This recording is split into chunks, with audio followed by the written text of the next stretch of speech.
In 1798, the rolling hills of Kentucky were alive with promise and prosperity. A land newly settled and teeming with opportunity. Among the settlers was a seemingly unremarkable family who owned a modest but fertile piece of land nestled between trade routes. To those who passed by, the family appeared ordinary, hard-working, polite, and always ready to lend a helping hand to weary travelers.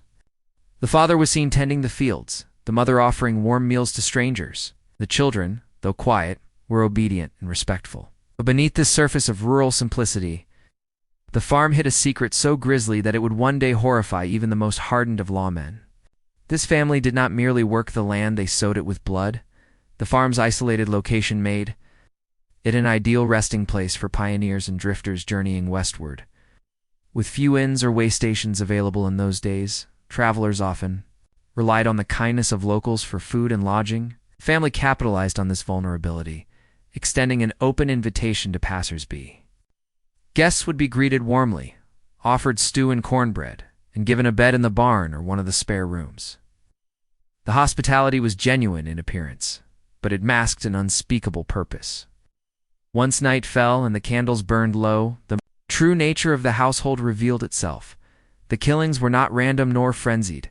They were systematic, deliberate, and disturbingly well-coordinated. Each family member played a role. The father, broad-shouldered and silent, wielded the axe with efficiency. The mother, often the first to engage the guests with a smile, prepared the poisoned drinks or distracted the victim while the deed was done. The older son was in charge of disposing the bodies, using a wheelbarrow to drag the corpses out to a shallow ravine behind the barn. The younger children were lookouts, trained to whistle or knock 3 times if someone approached unexpectedly. The entire operation ran like clockwork, a nightmarish assembly line of death on the very land that grew their crops. Whispers began to emerge among neighboring farms. Families who had sent their sons out for work never heard from them again. Traders who regularly passed through vanished without a trace. There were rumors of ghostly screams in the night, of crows that flocked to the property in unnatural numbers, of the way the soil seemed darker around their fields as if soaked in something more than water. Still, with no concrete evidence and a culture wary of accusing neighbors without cause, the family continued undisturbed. Eventually, curiosity overcame fear.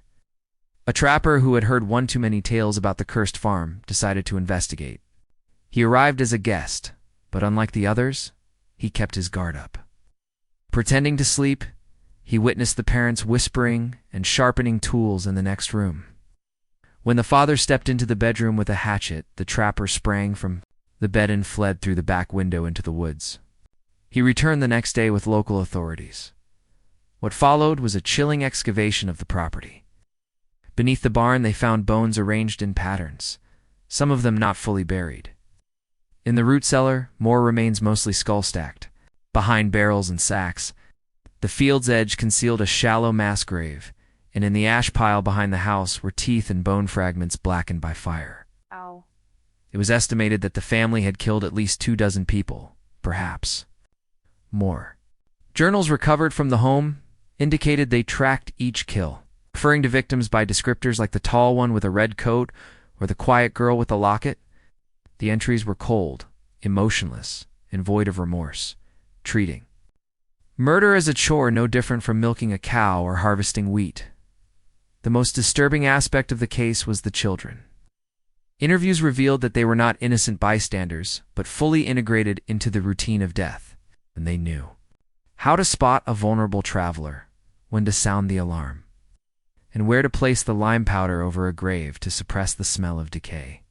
One child even spoke casually about which guests bled the most, a statement that haunted the interrogators for years afterward. It became clear that this was not a household corrupted by one evil individual, but a collective unit of killers, who had grown into their roles together, bound not just by blood, but by bloodshed.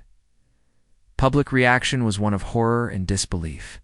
Newspapers from as far as Philadelphia printed stories of the Kentucky butchers, warning travelers to avoid remote homes and urging communities to be more vigilant. The farmhouse was burned to the ground by townsfolk, who could no longer stomach the thought of its existence. Survivors of nearby families recounted how they once dined with the killers or played with the children, never suspecting the monstrous acts hidden behind those ordinary faces. Ministers preached sermons about the dangers of moral decay, citing the family as an example of what happens when the soul is left to rot in isolation. In the aftermath, debates raged over whether the family was driven by greed, bloodlust, or some deeper pathology. Some believed they were part of a cult, though no evidence of ritualistic beliefs was ever confirmed. Others suspected the father may have served in previous conflicts and brought home a broken mind that poisoned the household. A few even entertained supernatural theories, claiming the land itself was cursed and that the soil demanded blood in exchange for its fertility. Whatever the motive, one thing was certain: the horrors of that farm shattered the illusion of rural innocence and reminded early Americans that even in the most peaceful corners of the frontier, evil could take root and flourish. As travelers vanished along the dusty roads near the Kentucky frontier, their disappearances were often chalked up to the natural dangers of an untamed land illness. Wild animals, bandits, or simply getting lost in the thick woods. But as time wore on, the pattern of missing persons took on a grim consistency. Almost all of them had one detail in common. Their last known stop was a certain farm nestled beside a shallow creek just off the main trail. The farm, run by a quiet family of 6, seemed harmless at first glance. It had a weathered barn, rows of corn swaying in the breeze, and a front porch where the mother often sat shelling peas. But something about it lingered in the back of the mind, like the aftertaste of spoiled meat. For those who stepped foot on that property expecting rest, very few ever made it out again. The family's operation thrived on the very trust that made early communities work. In a time when lodging was scarce and strangers relied on strangers for survival, turning someone away was both socially unacceptable and morally frowned upon. The killers used this to their advantage, mastering the art of disarming visitors. With hospitality, each new guest was welcomed with a smile, a hot meal, and a place to rest, perhaps in the loft of the barn or the extra room above the kitchen. But once that door creaked shut for the night, a new ritual began.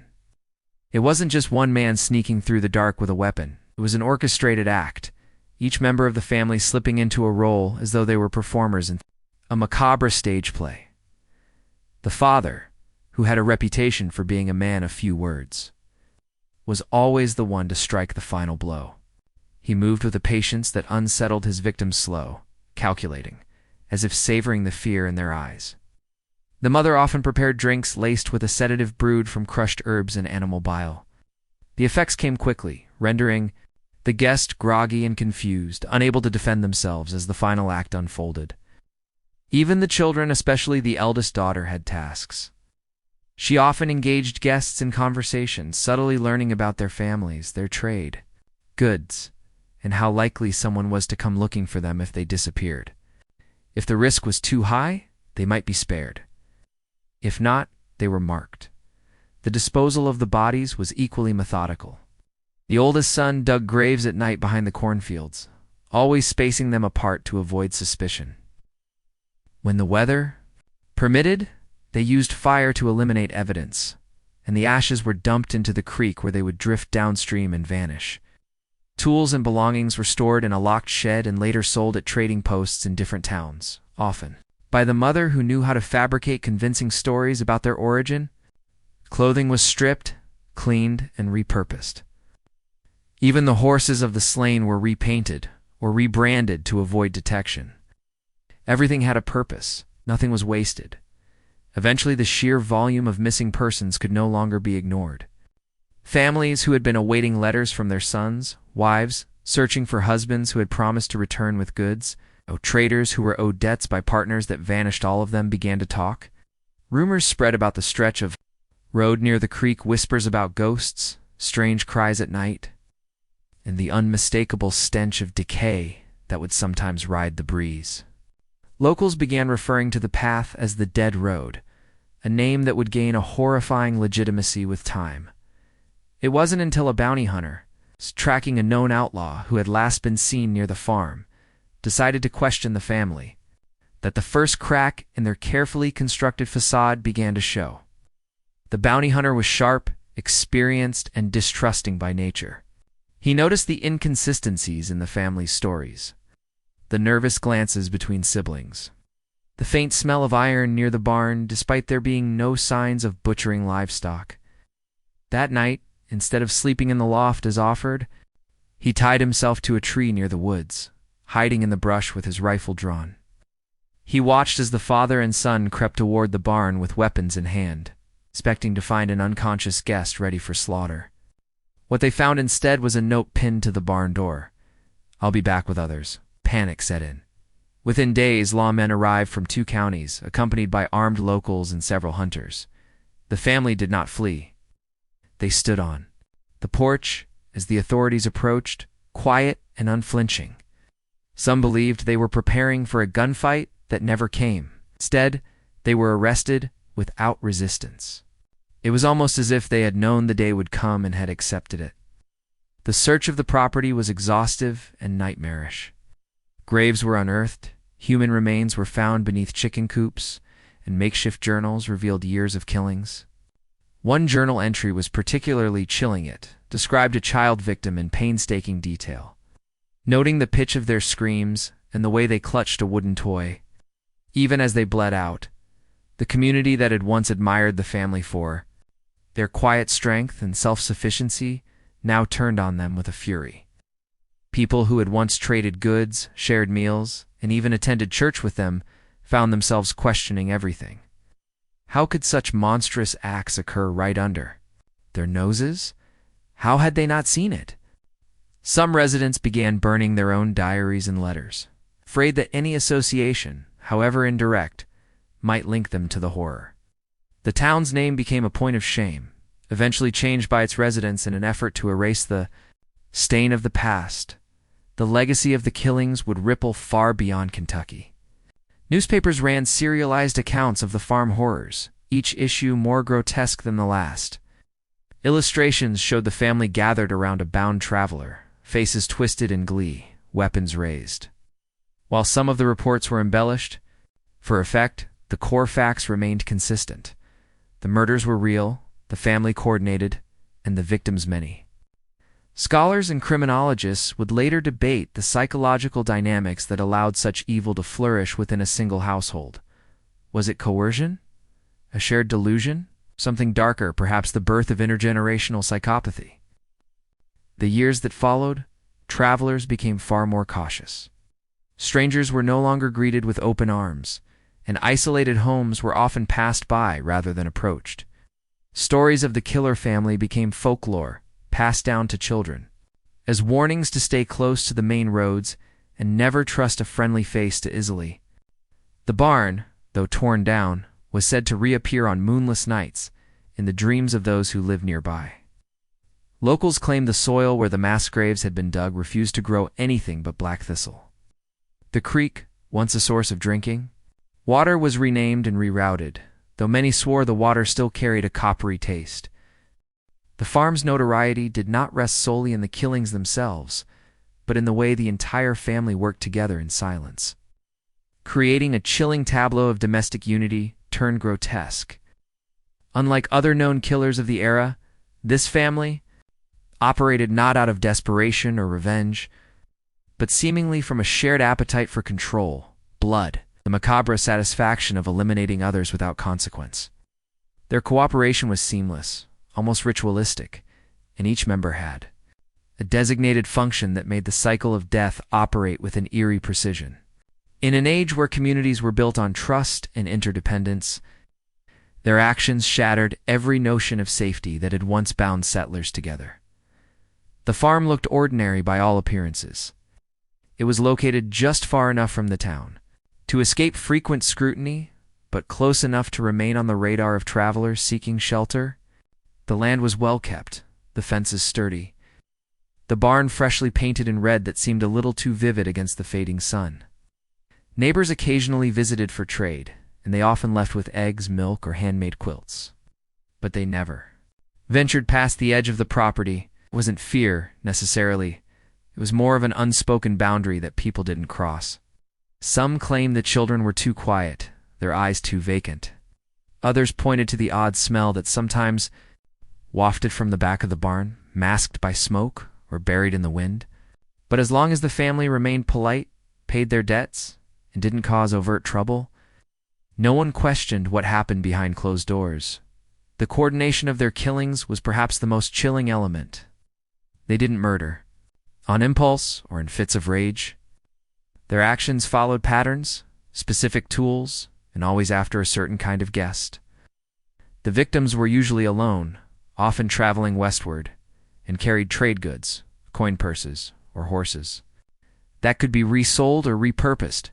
Each family member had memorized the signs: a worn pair of boots, the gait of a tired man, the cautious look in a woman's eyes. They knew who would fight and who would fold, who could be subdued with a meal, and who needed something stronger in their drink. The plan was always tailored, yet always the same in its ultimate end. Perhaps most disturbing was how the family masked their darkness behind kindness. The mother would often invite guests to pray before dinner, quoting scripture as she served stew with a generous ladle. The father might offer to help fix a wagon or sharpen a blade, asking questions about the traveler's origin and destination, leaning just enough information to know how soon they'd be missed. The children smiled on command but rarely spoke. When they did, their words lacked warmth, as though rehearsed or borrowed. One visitor who survived the initial welcome only to flee in the middle of the night later described the children as painted dolls that blinked too slowly and watched too long. What gave the family such horrifying efficiency was the lack of remorse. There were no signs of internal conflict, no diary entries lamenting the killings, no disagreements over victims. Everything was treated like part of the household routine, no different from cooking or mending clothes.